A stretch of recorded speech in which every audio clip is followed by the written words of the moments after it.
બકરીદ પહેલા કુરબાનીને લઈને દરેક શહેરમાં તણાવ. દિલ્હી, મહારાષ્ટ્ર અને યુપીના ઘણા શહેરોમાં પોલીસે યોજી ફ્લેગ માર્ચ.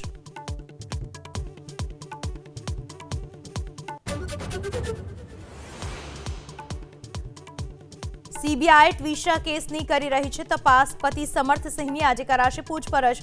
ગઈકાલે સાસુ ગિરીવાલા અને પરિવારની કરાઈ હતી પૂછપરછ.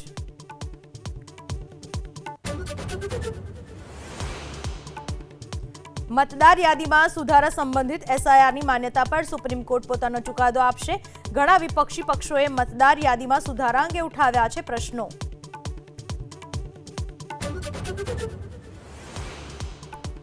બંગાળમાં ઘૂસણખોરો સામે કાર્યવાહી શરૂ. શુભેન્દુ સરકારે હોલ્ડિંગ સેન્ટરો સ્થાપ્યા. ભારતમાં ગેરકાયદેસર રીતે રહેતા લોકોના ટોળા સરહદ પર થઈ રહ્યા છે એકઠા.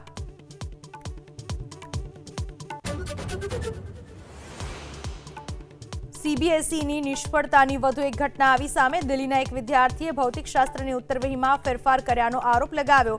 સીબીએસઈના જવાબની હજુ જોવાઈ રહી છે રાહ.